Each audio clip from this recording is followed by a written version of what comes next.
Assalamualaikum warahmatullahi wabarakatuh dan salam sejahtera pada anak-anak sekalian.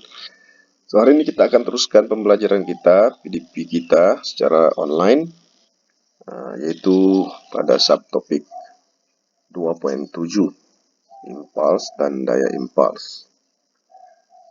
So, apa yang penting dalam bab ini kita akan pelajari tiga perkara. Kita akan pelajari tiga perkara. Saya besarkan. Yang pertama kita akan lihat impuls. Apa itu impuls, definisi, dan formulanya, pengiraannya lah. Yang kedua, kita akan lihat apa itu daya impuls, definisi, dan formulanya.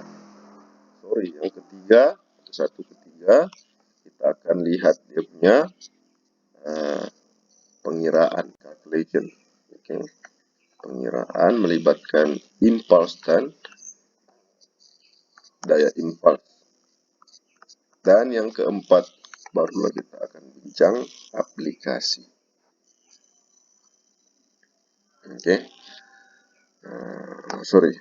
Dalam sini kita akan bincang aplikasi terlebih dahulu, baru kita buat pengiraan. So, first kita lihat impuls terlebih dahulu. Tapi sebelum itu, kita lihat gambar aja 2.8 ini. Kalau kita lihat, atlet melompat jauh, ini membengkokkan kakinya apabila mendarat. So, kenapa? Mungkin kita akan banyaklah dia punya penjelasan supaya tidak sakit, supaya tidak cedera. Itu semua dia punya alasan sahaja. Tapi dalam konsep fisik kita sebut dia untuk mengurangkan daya impuls. Nanti kita akan lihatlah. Dalam fisik kita sebut dia untuk mengurangkan daya impuls. Why? Untuk mengurangkan kesakitan. Benda yang sama juga, tapi dalam fisik kita lebih menyebut daya impuls itu sebagai priority, konsep utama di dalam pelanggaran hantaman dan sebagainya.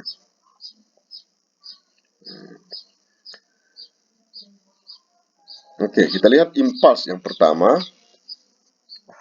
Impuls dia punya simbol J, capital J, huruf J besar, MV tolak MU.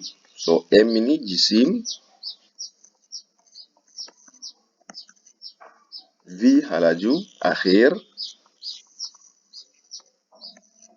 dan U adalah halaju awal.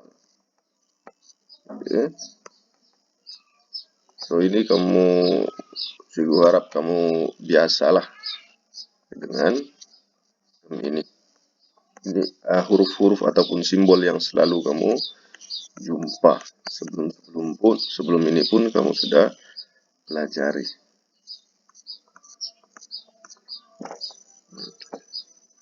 Dia ada dua rumus. Satu, J sama dengan MV tolak MU. Dan yang kedua, J sama dengan FT, daya impuls ataupun daya yang dikenakan dibahagikan dengan T2 of course massa. Massa. So, inilah rumus. Ada dua rumus yang perlu kamu paham, ingat. J sama dengan MV tolak MU, ataupun J sama dengan F didarab dengan T, daya didarab dengan massa tindakan lah.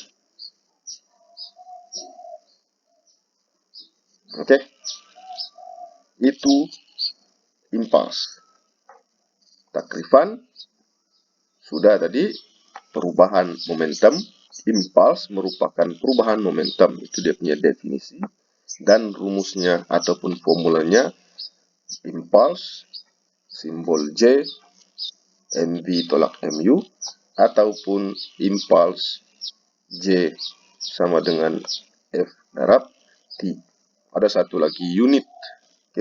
Unit of course ada dua. Yang pertama, rumus yang pertama kita guna MV jisim darab laju kgms negatif 1.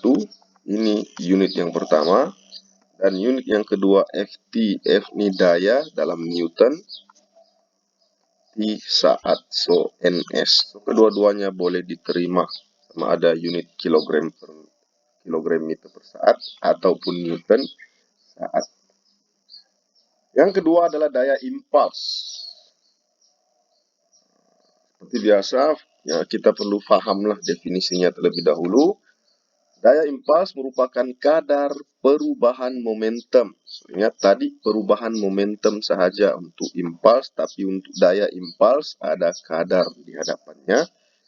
Kadar perubahan momentum yang bermaksud impuls itu dibagikan dengan massa. Impuls itu dibagikan dengan massa. Ada kadar. Daya impuls merupakan kadar perubahan momentum dalam perlenggaran atau hentaman dalam masa yang singkat. Daya impuls ini kebiasaannya dalam pelanggaran ataupun hentaman. Kita akan lihat contohnya. Rumus hanya ada satu sahaja. Oke, ini kamu familiar dengan rumus ini, dia sudah dijelaskan pada bab sebelumnya, daya. Boleh lihat balik ataupun rujuk balik. So, MV tolak MU adalah impuls, per T kadar perubahan momentum. MV tolak MU per T, M adalah jisim, V adalah halaju akhir, U halaju awal, dan T adalah massa tindak balas lah, massa tindakan ataupun massa impuls. Oke, kalau kita abaikan MV tolak MU ataupun kita kita anggapkan MV tolak MU itu adalah malar, maka kita akan lihat F ini dia berkadar langsung dengan 1 per T, ataupun F daya impuls berkadar songsang dengan massa. Nah, ini ada dua maksud. Kita sudah belajar ini pada bab awal lagi. Ini ada dua maksud. Kita boleh kata daya impuls ataupun F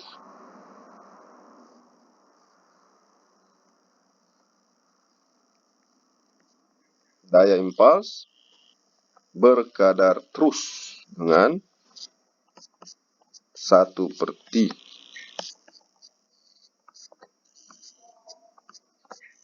Ataupun kita boleh sebut daya impuls berkadar songsang dengan massa. Oke. Songsang dengan massa. Nah, ada dua kaidah cara menyebutnya. So, apa maksudnya? Berkadar songsang, bila massa tindakan itu kecil, maka daya yang terhasil adalah besar. Oke. So, itu adalah dia punya unit untuk daya impuls sama macam daya, yaitu Newton. Newton lah. Newton.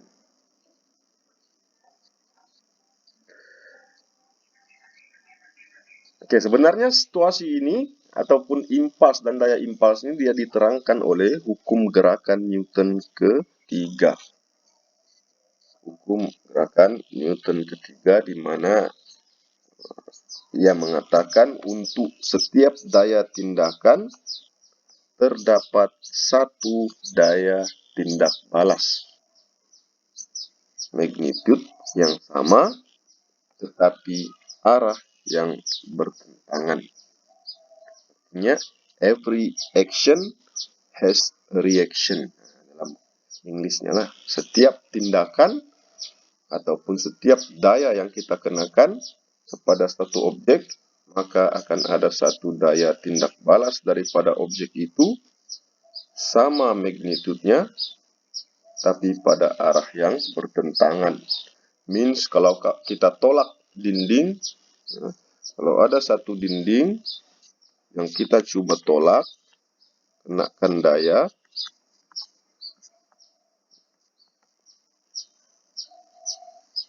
akan ada satu daya tindak balas sama magnitudenya. Contoh kita kenakan 200 Newton, maka Newton mengatakan ada satu daya negatif 200 Newton bertindak pada arah bertentangan dengan arah tindakan. So, kita yang mengenakan dinding itu dipanggil daya tindakan, manakala dinding mengenakan ke tangan kita yang menolak itu dipanggil daya tindak balas. Okay. Daya tindakan dan daya tindak balas. So, ini adalah aplikasi ataupun beberapa case yang berkaitan dengan daya impuls. Yang pertama adalah cara kita menambahkan magnitude impuls, melalui tindakan ikut lajak. Ikut lajak. Ini impuls sahaja. Untuk kita meningkatkan impuls dalam permainan bola sepak, kita perlukan kelajuan tendangan yang deras ataupun yang tinggi lah. Kita perlukan bola itu bergerak dengan laju yang tinggi.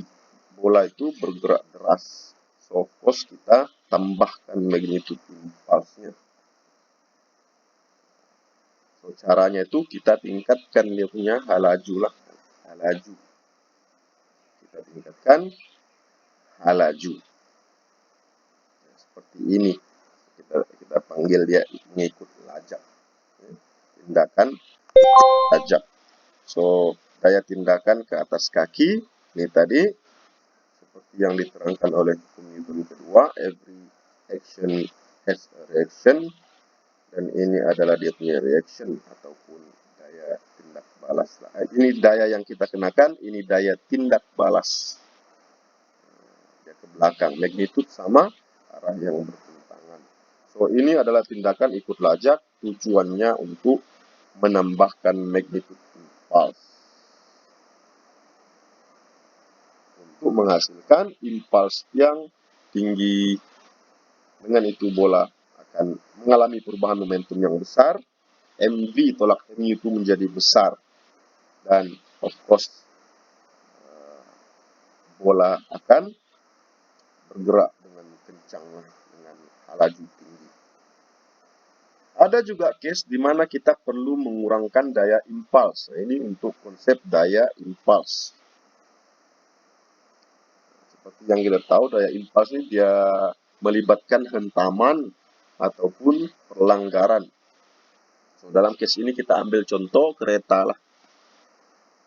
Bagaimana kita mengurangkan daya impuls? So, caranya kita pendekkan dia punya masa tindak balas itu. Dan tadi MV tolak MU per T. Jadi daya tadi kalau mengingat berkadar songsang dengan berkadar songsang dengan massa. Artinya kalau massa singkat dayanya tinggi, kalau massanya panjang dayanya rendah. So, dalam ini kita panjangkan ataupun kita tingkatkan masa hentaman itu supaya dapat mengurangkan daya impuls.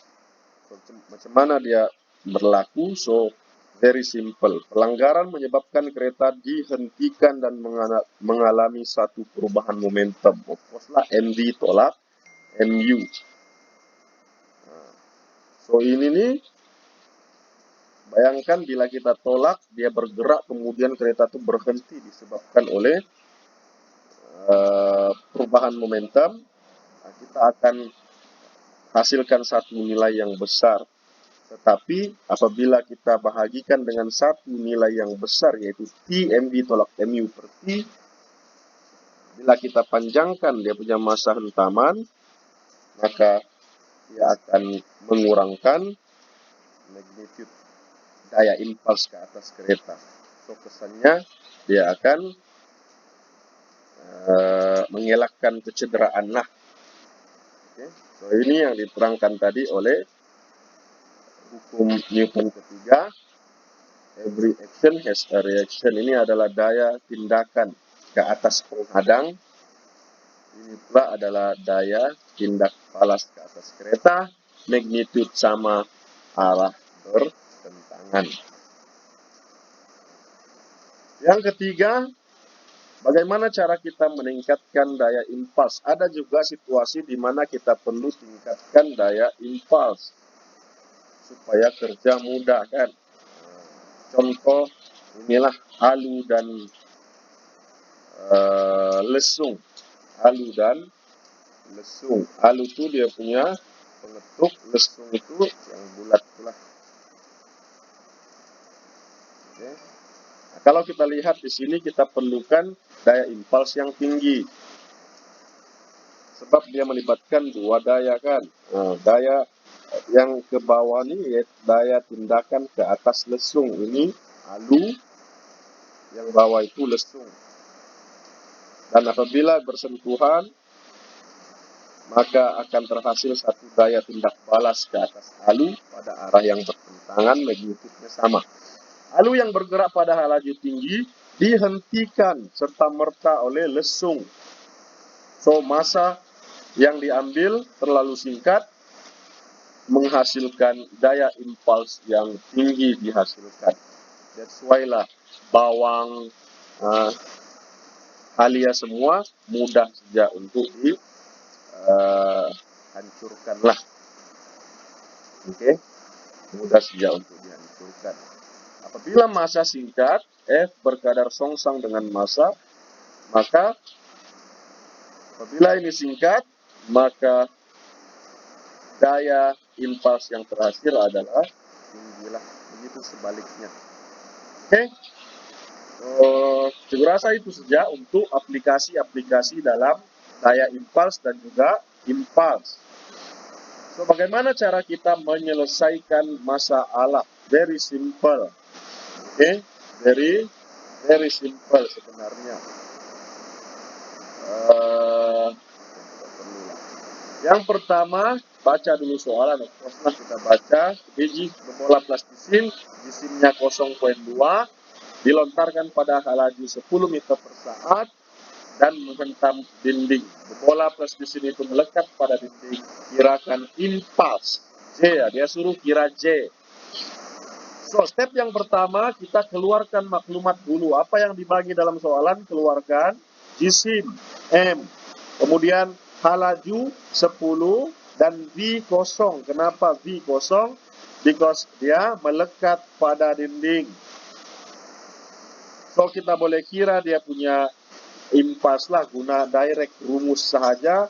J sama dengan MV tolak MU. Masukkan saja, dapatlah negatif 0,8. Oke, Y negatif sebab dia arah bertentangan dengan pergerakan plastisin tadi. Oke, boleh. Nah, itu adalah impulsnya. Unit Newton saat ataupun 0,58 kilogram meter per saat. Boleh juga negatif, sorry.